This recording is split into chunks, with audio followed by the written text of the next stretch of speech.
Yo, what's going on? Travis here with trainaggressive.com, travisstutzel.com, and about to crank out an awesome aggressive strength talk here. Been trying to line this up for a long time. Met my man Brad.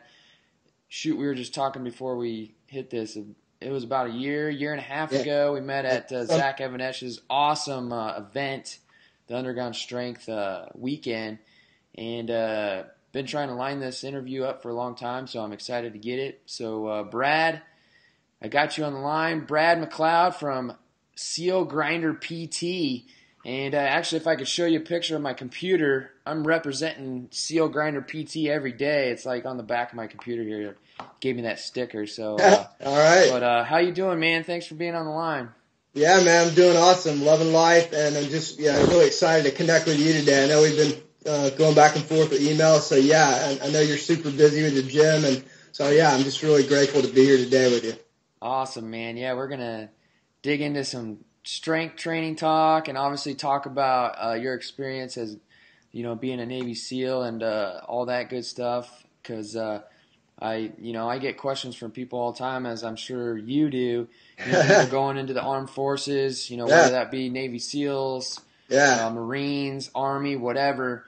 Strength, and obviously going into that stuff, being physically strong is a huge thing to have. But as people will find out, it's not always the physical strength; it's the mental strength side of things. So I'm excited to dig into this, man. So why don't we just start off with just talking about how you got started? I guess, how'd you get in the training game, and briefly hit on your Navy SEAL, how you got in the SEALs and all that good stuff. Yeah, I mean, as far as being in the training game, I've been in the gym rat since I was like 16, 17 years old. And, of course, went into the Navy in my early, at 19 years old. From there, I went on to college. And even while I was there at college, I was training other athletes. One of the things I've always enjoyed is, outdoor sports, rock climbing, things like that. So I was a climbing coach at University of Georgia, then went on, moved over to Atlanta. I was a climbing coach there at some of the local gyms.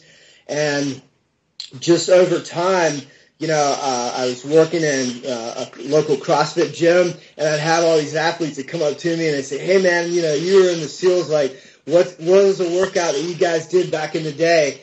And so I'd scribble down a little something, they're not that complex a workout, that's like, sit-ups and push-ups and running and, sandbags and stuff. And I would write it out, and they're so simple, people they'd love to go do them.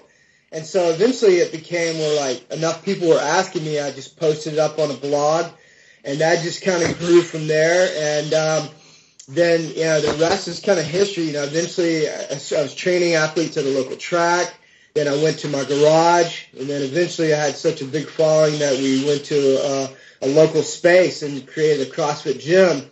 But yeah, it just kind of evolved over the years. It's something that's always been with me, being in the gym. And even as a teenager, man, I'd go for 2 and 3 hours. Even I'd be done. You know how it is, man. I'd be done with the workout. We're still there. Just you're there with your buddies. So it's always been in my blood.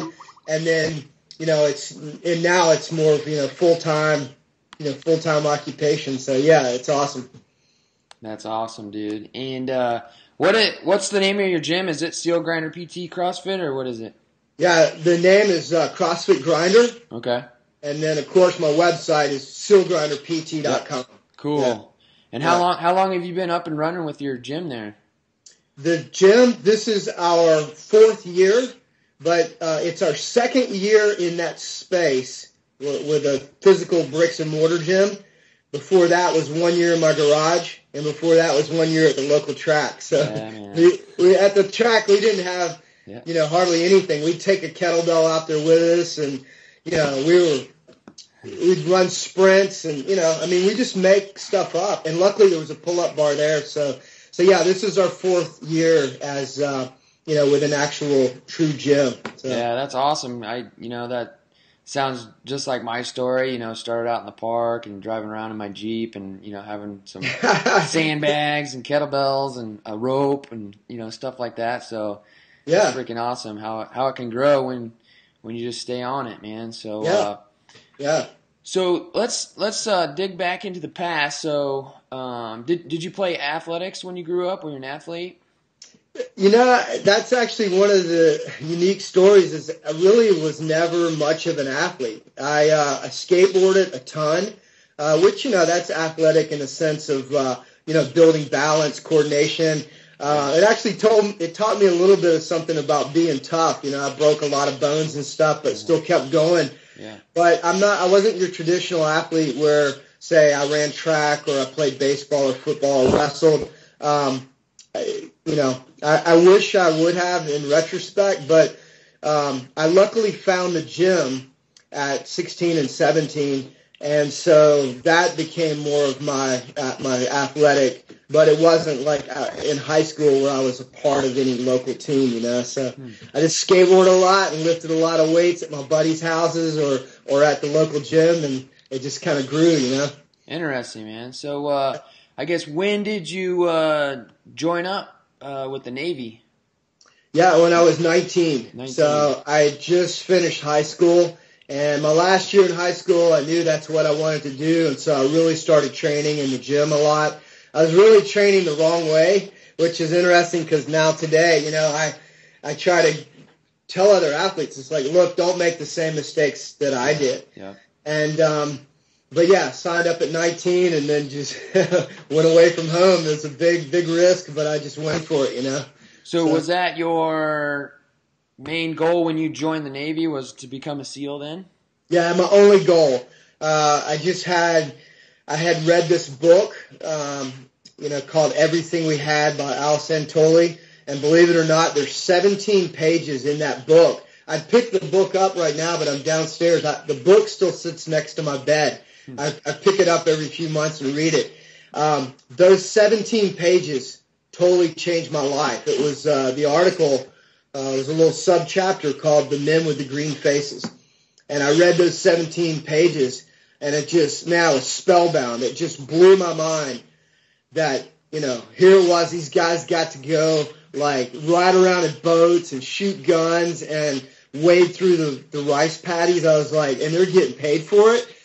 And I just, like, even talking about it right now, man, it just, like, it fired me up because I was like, I want to do that. I want to be a frogman. I want to try to do that, because it just seems so gnarly and hard that, but somewhere in my mind, I just, like, I thought, I think I can do that, I really do. And so that was my sole purpose, was to go in the Navy and join the SEALs, definitely.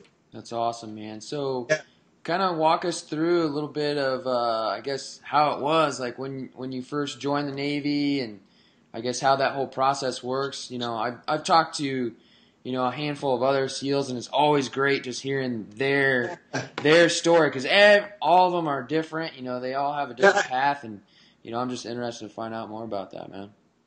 Yeah, so, I went in, I'm a little older. I went in years back. It's changed just a little bit. Now they actually have, like, what they call the draft. So you actually go out, you do your PST, your physical test, and, of course, on the mental side, you have to have a certain level of, your ASVAB. Yeah. It's kind of like taking a college SAT. So long story short is you do your physical test, and you have to score certain minimums, but just because you have the minimum doesn't mean you're going to get picked up on the draft. So you actually have to sort of get selected. And, of course, the guys that have the higher scores, just like if you're an NFL combine and you have a history behind you, then, those are the athletes that are going to get picked up. And so these guys actually haven't, they've signed up for the training for the Navy, but they haven't, like, say, fully committed. But, like, the way I did it back in the day, and I know I sound like somebody's grandpa, like, the way I did it, believe it or not, is I signed up in the Navy, and I had no guarantee of buds. You basically went to boot camp, and halfway through boot camp, you took the test. They lined everybody up at the pool, and they said, here, go do the test. And believe it or not, even, like, with the pull-ups, like, nowadays, these young guns are rocking out, like, 16 and 18 and 20 pull-ups, dead hang, at the end of their test. Yeah. I actually went to do my test, and they said, prepare to mount the bar. They were like, up, down. You know, and you'd go and you count it to 8. So I have athletes all the time. They ask me, what was your score on the PST? I said, well, it was just only a little bit above the minimum because the instructor asked at 8 pull-ups, he said, dismount. So you had to do the pull-ups on his count, and then you dismounted. And then from there, then you got an okay, and then you got picked up to say to go to buds. But here's the thing is people will say, oh, well, that's easier. It is easier in a certain sense because I only did the minimum, but I was already in the Navy. If I would have failed that test right there in buds to go to buds, I would have gone straight out to the regular Navy. Wow. It was like all or nothing, you know? So it was, but yeah, so you get picked up and, you go to A school back in the day. So they teach you a skill because the drop rate is so high, 80% drop rate. They figure most of you guys are going to fail out. So we got to teach you a skill. So when you fail out, you're going to go to the fleet. Well, you know, some of you guys out there that know my story is I did actually fail out. I went over halfway through buds training. I'd actually passed all Hell Week. I passed the diving pool comp, which is, you got to see videos of that. It's pretty rough stuff. High attrition rate. Passed that, and I failed, of all things, a math test. So I failed a math test. I failed math test too. Yeah, I mean, suck at math. And I failed it, and I couldn't believe it. I was like, "There's no way, man! You guys aren't going to kick me out for that." Oh yeah, they're weeding everybody out for any reason. And sure enough, they sent me over to the other side, to the regular Navy, and I went on a cruise for a year before I could come back and then do it again. So I went all the way back through the second time. Yeah. So yeah, it's it's a little bit different today, but in a way, it's harder in that it's very competitive to get in. Just like getting in a top college, or you're trying to go play D1 ball at a top school. Yeah. They're only going to take the best athletes. Yeah, that's what it is. I mean, yeah. It's the major league of military, right? So yeah, it's everybody wants in. Yeah. So yeah, that's an interesting story. So, real quick before I forget about it, because I know people are going to be watching this and they're going to want to be, learning how to get stronger at different movements, and specifically pull-ups. And something that you mentioned was when they tested you out, it wasn't jump on the bar and start doing pull-ups. Yeah. It was at a cadence, and so that's something I mentioned to people here and there that are looking to get stronger at pull-ups is instead of just going full bore, slow down and do pull-ups at like a cadence and like slow down your speed, and if people are like hitting a plateau, and I'm sure you would agree, pull-ups at a cadence are a little bit more difficult than just cranking them out. You know what I mean? So. Yeah, I mean, as you know, there's a lot of controversy surrounding it, but let's just say kipping pull-ups. You could just go rock 30 kipping pull-ups. Is not that incredibly hard. But yeah, if you have to go and do 10 dead hang, but you're doing dead hang on someone else's count, to where you're going all the way down and not a bent elbow, you're going down until the instructor says to go back up, then you go back up. It's it definitely changes the game. Yeah. And that's what's so important to know is that you got to know the game before you're going in. So let's just say you're training in the gym. This test that you're getting ready to do is similar to like an NFL combine. You have to do the test the way the instructor says to do the test. If I just go in there and I think, pull-ups, and I don't know all the rules, and I say, okay, well, I can do butterfly pull-ups, I can do kipping pull-ups, I can just do pull-ups however I want or how I've been doing them with my buddies in the gym. Yeah. You go there, the instructor will tell you just to dismount after your second one, and then you got a DNF, did not finish. You got DQ'd. So imagine that. You went all the way through this test, got pull-ups the very last thing. You didn't know the rules. You didn't train like the test is going to be. You got all the way to the end, did not finish. That's interesting. So with guys that are looking to, going into the Navy SEALs or, trying for that, Marines, whatever, I guess what kind of tips could you give them as far as that goes? Because I'm sure you know a lot more about that than anybody else. I get what kind of pull-up tests are they going to be, like cadence-based tests like that, or? Yeah, I mean, a lot of it depends on the actual instructor that's there that day that's going to be counting them out. I mean, as you can imagine, there's 30 different testing facilities all around the country. Yes, they have a minimum requirement that they're going to ask you to be upheld to, but there's probably going to be, pull-ups, they can be a little bit subjective in that, was it a full extension all the way down, or was it a 98% right there. So, but what I try to tell athletes is that, when there's two different kinds of training.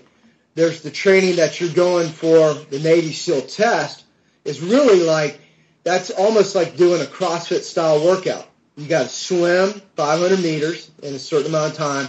Then you rest a couple of minutes. Then you do push-ups, rest, sit-ups, rest. You go do the pull-ups, rest, and then you go run.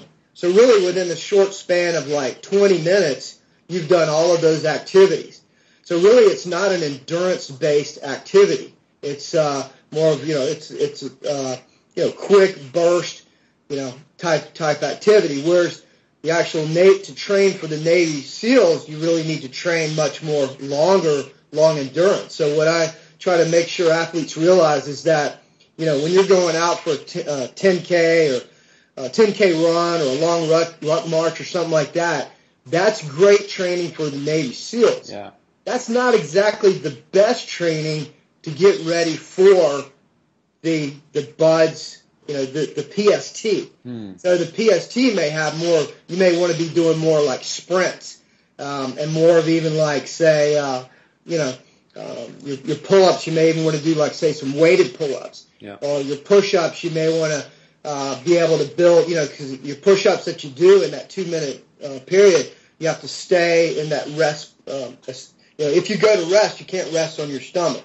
Yeah. So there's a lot of little tricks there in that if you're going to do push-ups, if like, let's say 30 is your maxed out where you red line, you don't want a red line. You don't want to go to 30 and then be quivered and shaken. You want to back down that number to go, okay, in my mind, I'm going to do 22 push-ups, and then I'm going to rest in the lean rest. Okay? Recharge. I'm going to give a couple breaths. Then I'm going to go back and hit it again. My next count's going to be 16. You don't want to just go out to 30 and then be all quaking and then even have to lower down and touch your chest. That's a DNF. So there's ways to test out, to train for the BUDS PST that may be a little different than if we're going to go out and train for Navy SEAL training. We're going to do some longer stuff like ruck marching, 10K, sand run, longer workouts like Murph, the 1 mile run, push-ups, pull-ups, all of that. So longer endurance-based running. So you just want to make sure you have those two different distinctions of the ways to train there. So so have the anaerobic capacity, so to speak. So you need to have that baseline, obviously, to go in just to pass the test. But then, and we'll get to this in a second, because I've read your emails and your messages, and then talking to you at Zach's event. That's just getting into the show. It's just the basic requirements. Then it's the real deal. Yeah. So you got to be prepared for that. But before we move on, I just wanted to make a re-note a point that you were talking about. What I like to mention it as is going to submax and just avoiding that point of failure, especially with your pull-ups and your push-ups. And that's a big mistake that I see being made with especially kids that are trying to get stronger in those two movements. I have a deal here in Omaha where I live with a local recruiting for the Marines, local recruiting office with the Marines. And so once a kid signs up, he's a poolee in the Marines, so he might have a month or 3 months or 12 months or whatever before he goes to actual boot camp. And so what I help them do is obviously build up that base of strength. And then what the big mistake people are always making is they're going to failure.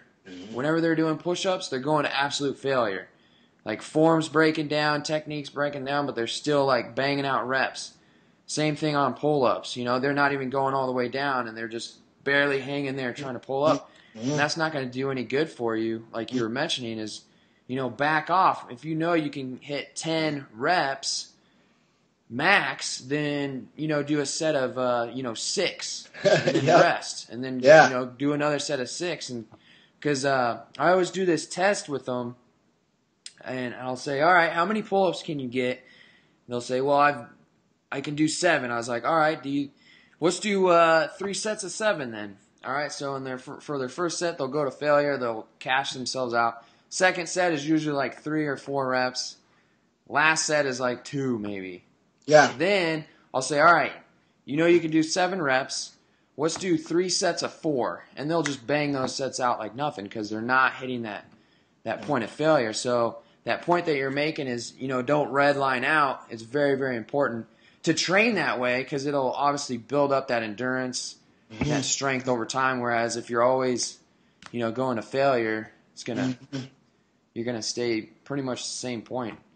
I mean, there's a time and place where you go to failure and red line out a little bit here and there, but for the most part, try to avoid that. So. Yeah, definitely. Yeah. Cool, man. So let's go back into that. We were talking about basically, obviously, if you're going to be going in to some sort of elite, force within the military, whether that be the Navy SEALs or Special Forces or whatever, obviously you're going to be training yourself to have that baseline strength as we were talking about. So let's talk about you get through the minimum requirements. How does the game change? Because I remember reading one of your messages. It's not always the strongest, most built guy that necessarily makes it to the finish. It's those guys that can really just handle those long, grinding sessions. I remember reading the message that you're talking about. So why don't we just kind of get into that? I guess what do people need to be ready for, so to speak? Yeah, well, when you're mentioning that, it's definitely thinking back on that article, and there's kind of 2 ways to look at it. One is both from the physical side of the durability, and then the other side is really just sort of it's definitely having the mental side, the mental edge. So really, the first thing I would say is that the athlete has to have that why. Why are they there? Yeah. Because, if you don't have that strong why, you can have all the physical abilities in the world, but you're going to get blown out. Those instructors, they know how to test your why. They know how to push athletes to the outer limits, make you so uncomfortable, things that you're really not used to, being put in an ice bath with a straw or having a water faucet water hose in your face for prolonged periods. And a lot of it, it's easy to start thinking, man, this is not fair. This guy's picking on me. He's singling me out. Yeah, he's trying to get under your skin and try to figure out, hey, does this guy really want to be here, or does he sort of want to be here? Because when you go into battle or you go into hardship, they don't want somebody that's going to pick up and run off. Yeah. And so really that's one of the biggest things is, you can come in looking like $1 million and, have all the best scores or whatever, but if you truly don't want to be there and your motivation is lacking, then you're going to get blown out pretty quick. And I saw it. I mean, here I was, 160 pounds, really not that much of an athletic build. I had sort of that, with the skateboarder, I was sort of a go for it. I could endure pain. I've had a few broken wrists or whatever. I had that going for me, but, really I had my why was just out of control, like psycho, and whereas I saw guys next to me, 6'2", squared out, shoulders, jacked, the whole 9 yards, but they really, when it got really, really, really hard, they were like, man, this is bullshit. This guy's screaming in my face.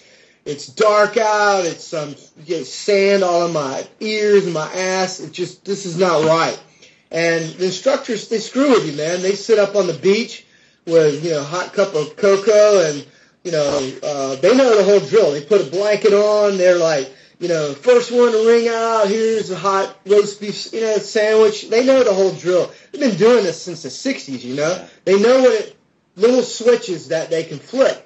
So we got the one side, we're talking about the mental, and then the other side is the physical. So it's like, some of the ways that I trained going into the SEAL training, my first time through were really not, say, the best way. I did more of like a bodybuilding style. But luckily I was in a gym that had powerlifting. So I did some deadlifts, squat, like deep squats.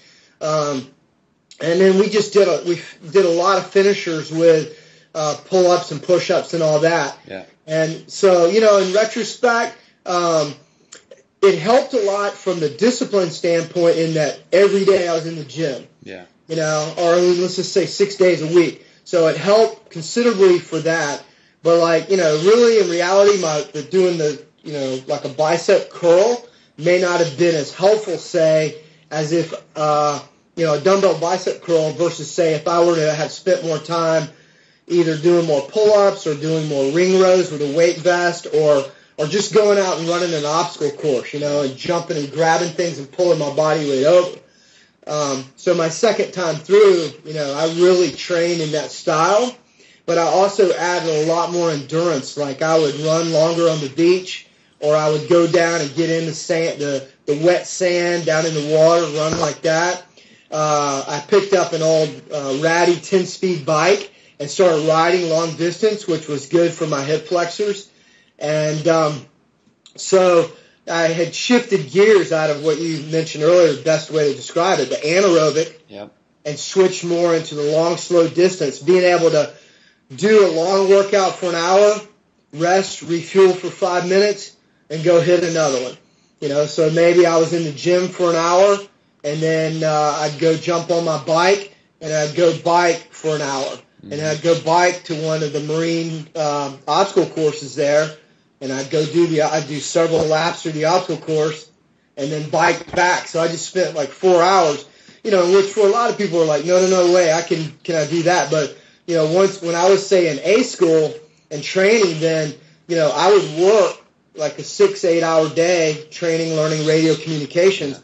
But as soon as I got done, 5 o'clock, from then until 9 or 10 o'clock, I trained and fueled and whatever. So, that was my sole mission in life, just like a pro athlete, where I was getting paid to work out, but I took advantage of that. So say like back home as a teenager, I trained for an hour and a half, whatever, good long workout. And when I shift gears and went on into the Navy, I really knew I had to ratchet it up another notch. And so I went, 2 hour, 3 hour, 4 hour, not every day 4 hours, but, you definitely want to hit a few of those a week. Yeah. To make sure you have that long, slow distance component. That's interesting. And I think a key point with that is just, making sure you have your bases covered physically, because that's always going to, cross over into the mental aspect. Because obviously if you're not prepared physically, you're going to start breaking down physically. If you don't have the endurance or the strength or whatever, that's going to play a huge toll on your mental game. And that's what you hit on. So let's kind of switch gears, and that was a huge point that you made about the why. I mean, you can apply it. People need to be applying that. Yeah. Not only to, if you want to be a Navy SEAL, obviously you got to want that shit bad, but it applies to everything else. If you want to get into a big D1 school and play football, or you want to get this job, or you want to, whatever it is, it's always going to come back to that why. That's something I've talked about a lot too. So we've got that aspect, which helps a ton with your mental side of things. What are a few other tips that you can give us that I guess you picked up over the years, being a SEAL along with that? Yeah, on the mental aspect side of it, it's just, kind of really breaking that down into a belief in yourself. That's probably the biggest key, because you can do everything else, and if you don't have that belief in yourself, then everything else is going to be, like a foundation of a house. It's just going to be built on sort of a deck of cards. So having that strong foundation, that belief in self, to where, when you do get on the ropes or you do get in dire straits, that is like, look, I've been in bad stuff before. I know I believe in myself. I'm going to make it out of this. I know I just got to make it like 30 more minutes to make it to chow. That's what we used to do. We'd go from, you got fed 4 times a day in Hell Week. So I was like, you just got to make it to the next to the chow hall. But out of that, you know, we just break everything down from there into baby steps where you're really just trying to get to that. You're not trying to think like, you know, think about something out like graduation. Like say you're in Hell Week, you're in a really bad spot. You're not trying to think about like graduation 6 months from now. You're just trying to think about when you're, you know, whatever. They put you in the surf and it's 3 o'clock in the morning, you're freezing. You're just thinking like, make it another minute. So you break everything down into bite-sized chunks. And then really from there, it's a lot of, you know, controlling your breathing. I mean, you know, with athletes that you work with, you know, you control your breathing, whether you're doing, you know, the bench press or you're doing a front squat or a back squat, breathing is everything. Mm-hmm. And so being able to, you know, take in a breath, be cerebral about it versus, you know, having, you know, breathing a little erratically, looking around. I mean, look at your top athletes, Tom Brady, Peyton Manning, all these athletes. When they throw an interception, okay, or they get knocked down, or they get, you know, ran out of the pocket and thrashed, you don't see these guys like looking around and they're all sweating and breathing erratically. You know, what is it? Peyton Manning could have freaking turf up in his helmet up here. He walks back calmly to the huddle, and he knows how to control his breathing. Yep. And his mind in that situation. And then what does he end up doing a lot of times? He ends up, like, say he just threw an interception. You know, what do? They show a picture of Peyton Manning on the sideline right afterwards to see his demeanor. He's not all, like, throwing his towel and yelling at his guys. And he's on the phone, or he's looking at the playbook, or he's talking in, you know, calmly to another offensive lineman about the next play. What does he do? He goes back out there the next time. A lot of times he throws that same pass, but he throws it and he adjusts the ball slightly, and his offensive lineman picks up the guy that blocks him properly. So they execute it better, but he, instead of going back and saying like he just hands off the ball or whatever, taking the safe route, it's like he's at that high level where he can think, process, adapt, adjust the ball, but keep his mind under pressure, keep his mind calm. And so how we would do that in the SEALs, same thing, you know. I mean, good example is I used to lock guys out of a sub. You know, I was the guy that would run the valves, and the guys would get in the bell, mm-hmm. and we would equalize the pressure. Long story short is the side of the sub would open up, and my guys would swim out and swim up to the surface to a boat. You know, so imagine, like, you got to keep calm in a situation like that. Like, let's just say all of a sudden you lose pressure and the sub has to go down like 15 feet. You know, it's, you know, you got to pressurize, you got to close the hatch, you got to figure things out quickly. You got gear floating around you, it's cold water. You got to make sure, grab your hose, all of a sudden the whole tank filled up with water. I can't sit there and be like looking all around and trying to listen to the intercom, and my guy over here is looking at me like, dude, my life's in your hands. Yeah. You know? You got to be calm, cerebral. Guy's life's on the line. Yeah. So it's really that same practice of like what I learned there as a young man, 21 years old.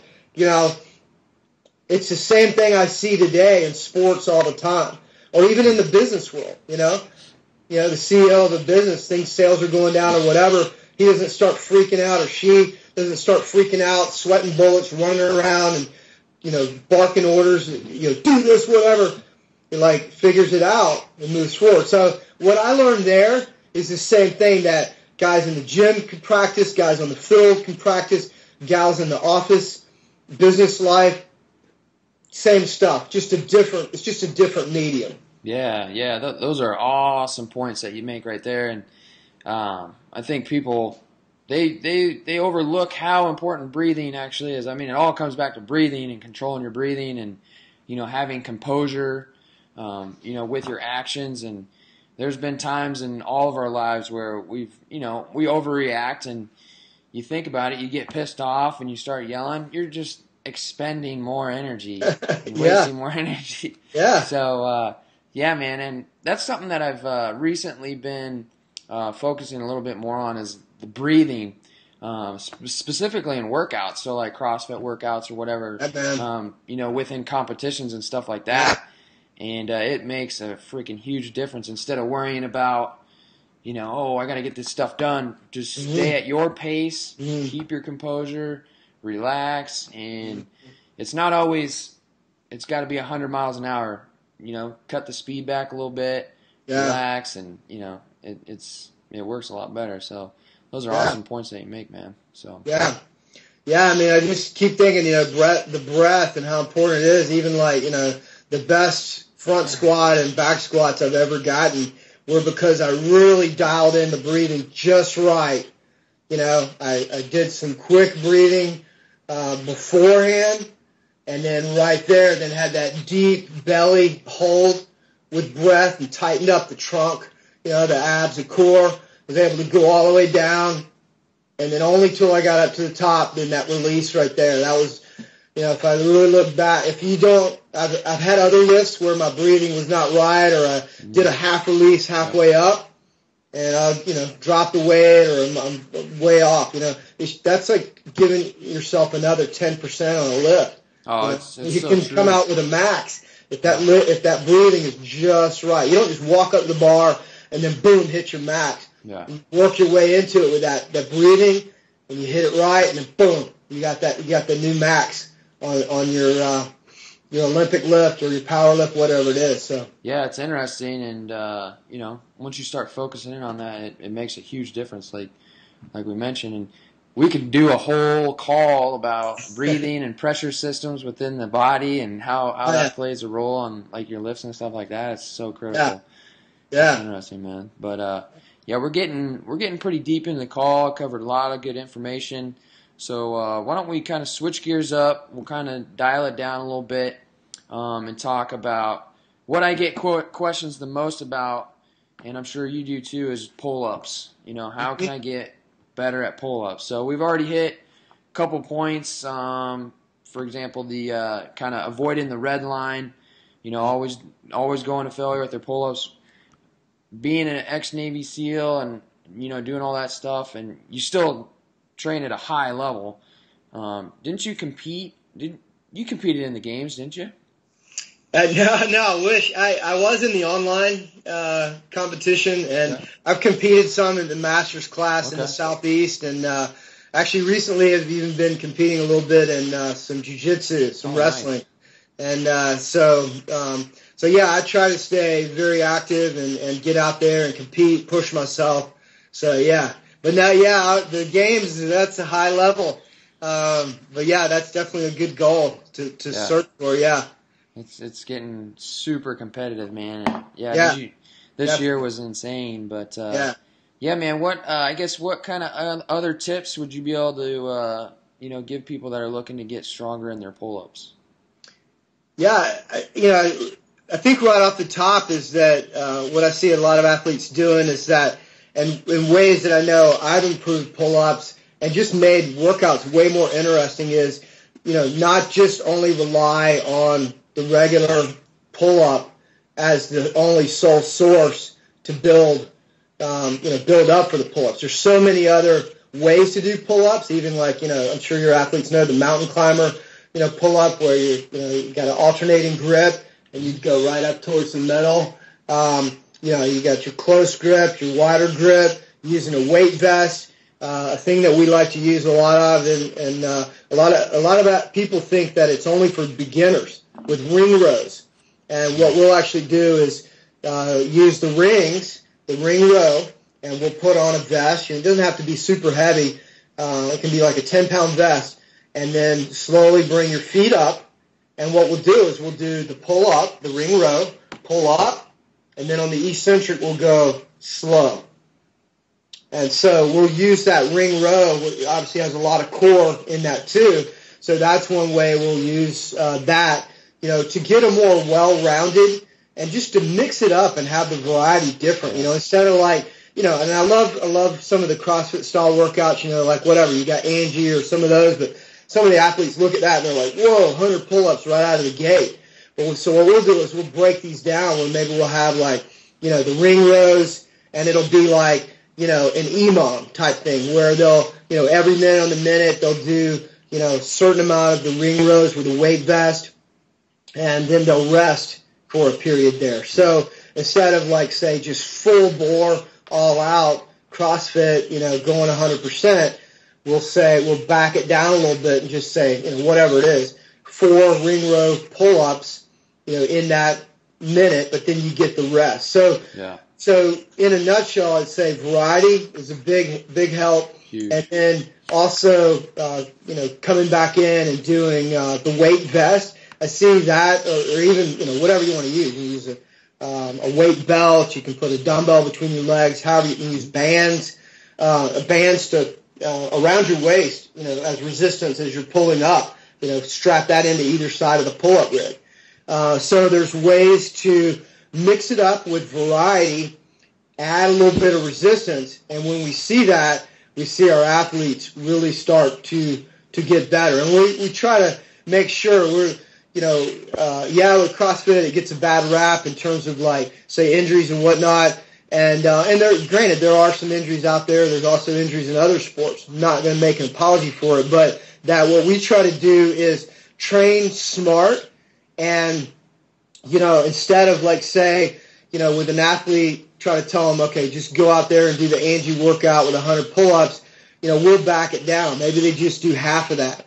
Or maybe they do they do it with jumping pull-ups, or they mix it, jumping pull-ups, mountain climbers, some ring rows. We mix it up. And so what we try to do is try to work to avoiding the injury. As you know, the elbow tendonitis, you don't want to overdo it, especially with, say a beginner. They don't have, the muscle tissue built up to handle that high rep. So being real careful, as you know, as a coach, with these, say a beginning athlete that's just coming in, you don't want to throw some workout like Angie and just say, okay, here's the workout of the day, and then just put them on timer.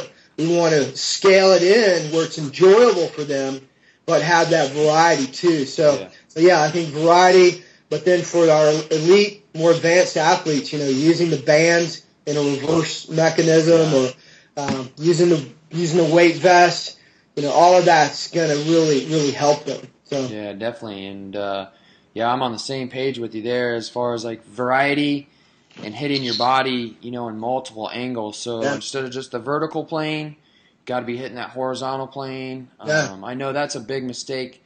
A lot of people coming into my gym, I'm like, hey, we're going to do some recline. You can't do pull-ups? Well, we're going to do recline rows. Why? It's still pulling. You're going to be working those muscles, just because it's in a different plane. Yeah. I mean, you're going to eventually build up to pull-ups. But another really important point you make is that of progression. And whether you have a coach, whether that be a CrossFit gym or a non-CrossFit gym, and it's always going to come down to the coach and their ability to coach and apply progression to whoever it is training.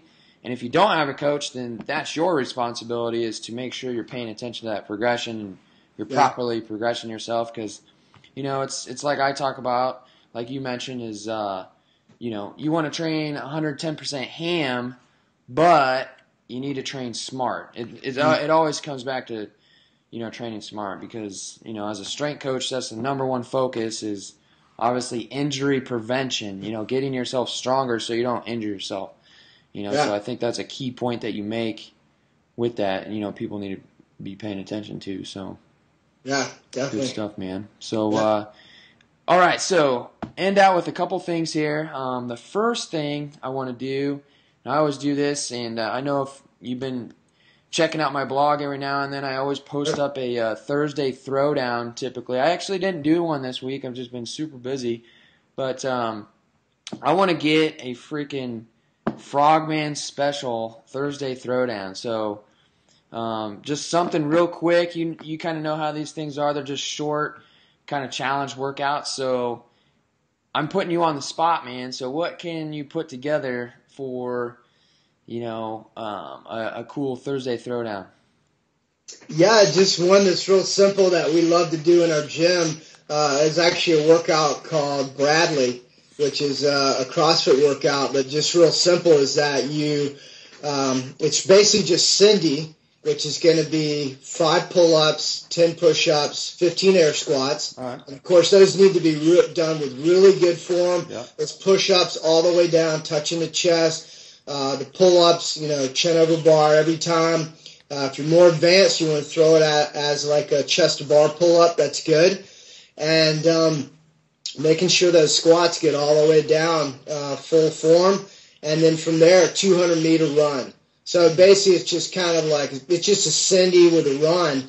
And if you can knock out 5 rounds of that, say, for a beginner athlete, and beginner athletes, if you can't do a pull-up, then you can do, say, a jumping pull-up, or do something with the bands. And then the more advanced athletes can go on up and do 10 rounds. So that's Nice. It's just simple. It's simple, and then you're going to be able to do it anywhere. And that's one of the things that we like about a lot of our SEAL Grinder stuff. I mean, we have a full CrossFit gym. We've got all the little tricks and nice gear, whatever.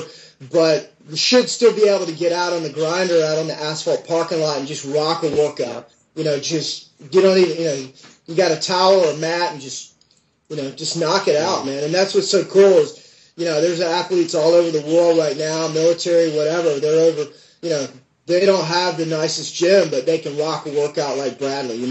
They can put something together real simple and do it. So yeah.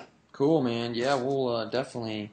I'll post that up, and we'll get people cranking that out, and we'll see how it goes, man. That's awesome. Simple.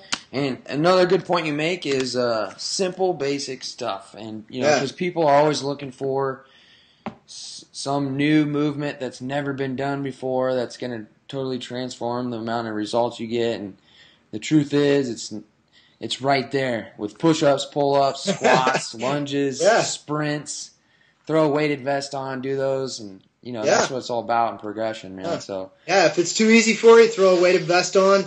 But I'm pretty sure no matter what ability you are, you finish that workout, you're gonna be covered with sweat, and you're gonna be pumped up, and you're gonna have a smile on your face. You're gonna know it. Yeah, I did a good workout. Yeah.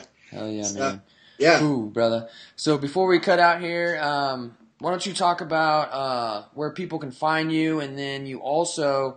I know you've had a manual out for a long time, and then you just actually, I didn't even know you came out with another manual today. Yeah. Crazy Frogman workouts or something like that. You got to tell me about that, because I saw an email earlier. I didn't get a chance to look at it. So where can people find you, and then just tell us a little bit about those 2 manuals you got, man. Yeah, so SealGrinderPT.com. And if you just type in that word into Google, you'll find us. It's kind of a unique word, Seal Grinder, like a coffee grinder, PT. And, we've had our pull-up book out now for almost 3 years. It's got a lot of good reviews on Amazon and on our site. You can pick it up as a Kindle book on Amazon, or you can come on over to Seal Grinder and pick up a copy. All my athletes that pick up a copy, they have email access to me. So it's a little different than, you probably do this, but, if you were to buy a book off of Amazon, a lot of times you don't have the ability to email the author. Yeah. And we encourage athletes. We love for them to email me, and, or some of them text. It's great, and I love it. And so that pull-up book, ebook, takes you through all the progressions, shows you the variety, gives you all the workouts, tells you what to do every day. You can email me every day. I love it. And then, the new, we call it the Freak Frogman workouts. It just came out last night at 12:01. We just posted it up. It's crazy the amount of support, how many athletes have picked that up. And that ebook it's full of videos. And in fact, 2 of the videos that are in there, one is an actual inside view of the Buds grinder. I walk all around the grinder and talk about what it was like when I was there. You're standing, I had to get security clearance to go in there. They let me film and all, but then also we filmed the obstacle course, and I talk about that and what's hard there, and, where you want to speed up and all that. So, and there's actually an interview with an old-time Navy SEAL there, and who had some challenges in training. So the book is going to be different in that you've got that video, you've got the insider look at Buds. You don't see that a whole lot. And then you get that email access to me again. It's not like, you get this ebook and then you're just stuck to do whatever with it. It's like you email me within the hour, I'm back with you. Brad at SealGrinderPT.com. I'll be back with you, helping you out. So you get coaching with the ebook. Badass, man. And Yeah. like I said, I saw the email, so I'm going to definitely check that out. Yeah, and, man. You know, I frequent your website a lot. Like I said, I get your messages too, so Yeah. it's awesome stuff, man. So Yeah. pretty much anybody that's looking to get in them, take themselves into the military and, go for the SEALs or go for, the, special forces, whatever that may be, definitely got to check out what Brad's got going on. And I'll link all that stuff up under this video. So, but man, we'll go ahead and wrap it up, and I will let you know when I crank out your special Thursday throwdown. So, I'll do the workout too, and maybe a little bit slower than some of your young bucks, but I definitely get after it, and I'll post up my time with your guys too. So I love that workout. Heck yeah, man. Awesome. Yeah. Well, thanks again for spending the time. We went through a lot of very useful information. So anybody watching this video right now, the main thing, and I always say it, is to implement ASAP, all right? You get this information. Just don't let it sit around in your brain. Write this stuff down. You should have been taking notes and implement at ASAP. Action. All right? That's the only way it'll work. So, and of course, on top of that, keep living aggressive. Getting strong. We are out. All right.